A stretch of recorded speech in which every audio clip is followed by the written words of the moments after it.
Hi, I'm Karen Rao Carter, and I'm in the youngest son of 3 in my client's house. And I just wanted to talk about some of the stuff that I see around here and see if you can relate to it for your kids.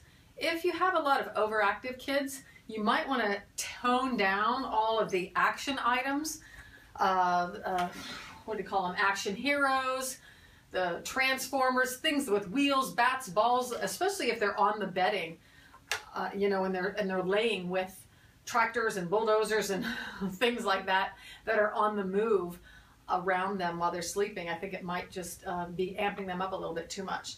I also do care about swords and other weapons like guns and things like that. Even if they're play, they are weapons, and so sometimes maybe they might be defensive, or sometimes they might be agitated, or something like that. Food symbols, if you have an overeater, you might want to watch food symbols. I just found that in this room. This particular child, this wall is the obvious headboard position wall because the camera gal is standing there in the doorway. So you would want the headboard here so you can see who's coming in the door over there. But we tested with the Gauss meter that this wall has high electromagnetic fields in it. So we've pushed the bed off of this wall just for health safety reasons, and now he's in sort of a slightly compromised position because the headboard is on the same wall as the door. So now we're going to have to cure it by placing a mirror somewhere over here, so when he's lying in bed he can see the mirror and see who's coming in the door without having to crank his head around and look at the door over there. Let's see, I wouldn't want any shelves overhead of a bed.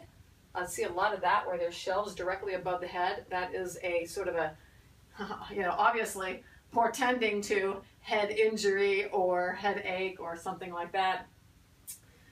This is a surfboard type of a symbol here. A lot of times when I see boys and they have their walls painted like a surf scene and the water is higher than they are sleeping, anytime when you have fish or water or, the surfer guy that's in the tube of the wave when he's surfing and there's water overhead, when you have that situation where there's water higher than the head of your child or anybody in the house for that matter, you might have feelings of overwhelm and they can't get their work done and they just feel like, they don't even know what's bugging them, anxiety ridden. So watch the water symbols. So if fish are higher than the trees, or fish are higher than the birds, something like that, where it's out of balance from nature. Make sure the water is at the lowest place.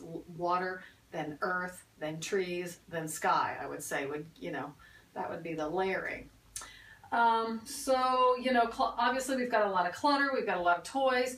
I want to make sure that this room feels like there's enough space to grow, feels like there's enough room for new opportunities in this child's life.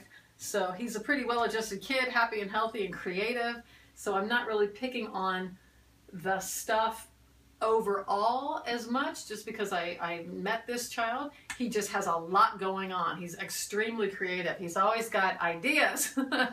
He's using this light bulb to make a light fixture for himself. So just wanted to give you some quick tips about what to look for in your kids' bedrooms. For more information, go to KarenRaoCarter.com and subscribe to my YouTube channel.